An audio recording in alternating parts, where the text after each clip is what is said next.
Alors, Grosjean, des nouvelles du test avec Mercedes, la F1 ne lui manque pas.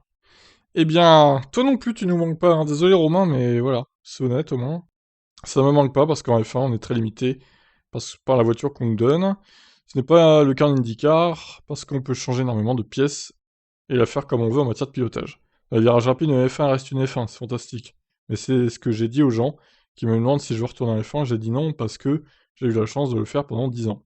Le pilotage n'est pas le seul aspect de la F1 qui ne lui manque pas alors qu'il a découvert un championnat accueillant. Je m'éclate en IndyCar, les fans m'adorent, je me fais plaisir sur les courses, je peux emmener ma famille, j'ai retrouvé une vie que je connaissais pas avant et aujourd'hui j'en suis très content. À Laguna Seca, après un accrochage avec Johnson, l'ancien pilote de F1 était allé s'expliquer avec le septuple champion de NASCAR. Les deux hommes avaient réglé leurs différends devant le motorhome de l'américain autour d'un verre de rosé.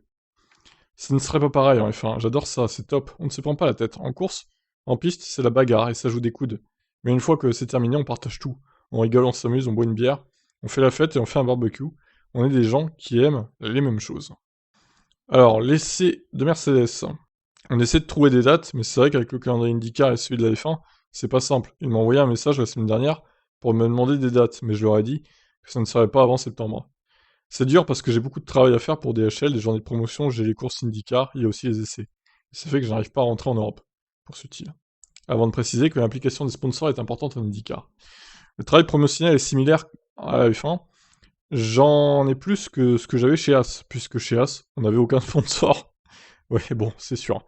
Mais là, avec DHL, j'ai pas mal de choses à faire. Mais tant que c'est fait intelligemment et qu'on trouve les bons moments pour le faire, ça se passe bien. Alors, Grosjean parle avec Andretti de son projet F1. Je pense qu'en 2024, je serai encore pilote et occupé. On verra plus tard. Ce qui est sûr, c'est qu'on en parle avec des gens de chez Andretti. Je partage mon expérience, mais c'est vrai que c'est pas là-dessus que je me concentre. Après, si en 2024, je suis double champion d'IndyCar et double vainqueur des 500 miles d'Indianapolis, je dirais pourquoi pas retourner en F1. Ça n'arrivera pas, ça, Romain. Pour le moment, je me concentre sur IndyCar. En revanche, Grosjean ensuite prêt à la F1 et a pu notamment se pencher sur une nouvelle monoplace. Il les trouve jolies et regrette un gabarit toujours plus important. Elles ont l'air pas mal, mais les F1 deviennent trop longues et trop grosses. Quand on les met à côté des voitures des années 2000, elles sont assez monstrueuses. Par contre, elles sont futuristes. Les deux grosses équipes que sont Mercedes et Red Bull ont trouvé des solutions plus intéressantes que les autres. Derrière, Ferrari et McLaren devraient être pas mal, et ça va être intéressant de voir comment ils arrivent à régler le marsouinage. Quel bilan tire-t-il de sa carrière en F1? Le bilan est fantastique. Faire 10 ans de F1 et 10 podiums, c'est quelque chose dont je n'aurais jamais rêvé en débutant en karting. J'ai une chance extraordinaire d'avoir pu faire ça, et de pouvoir continuer aujourd'hui à m'éclater en IndyCar. Les meilleures périodes, forcément, c'est celles où ça fonctionne. Je dirais 2012 et 2013, 2015 était une bonne année. Le début de 2016 et la deuxième partie de 2018 étaient bien aussi. Mais les deux dernières années, c'était un peu aller au bagne. On espérait toujours quelque chose et il n'y avait jamais rien. Ouais, bon, après, t'étais quand même pilote de F1, hein. Il y a pire comme boulot quand même, hein, Robin. Faut pas cracher dans la soupe. Bon, bref, de toute façon, Robin Grosjean et la F1, c'est fini, hein. Je pense qu'on est d'accord là-dessus. Il ne reviendra plus jamais en F1. Et je vois mal même Andretti lui proposer un contrat en 2024. Grosjean, Herta, ouais, bof. Autant prendre un pilote actuel, plus Colton Herta, du coup.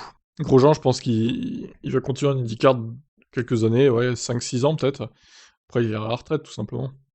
Bon, allez, qu'est-ce que vous en pensez? Et puis, et concernant le test avec Mercedes, honnêtement, j'ai des doutes que ça se fasse, hein. J'ai l'impression qu'ils arriveront jamais à trouver une date. Ça me paraît tellement compliqué, là. Bon, eh bien, affaire à suivre, comme on dit. Qu'est-ce que vous en pensez de cette interview de Romain Grosjean? Le voyez-vous de retour en F1 en 2024? Dites-moi en commentaire, tiens, ça peut être intéressant. Ciao, ciao.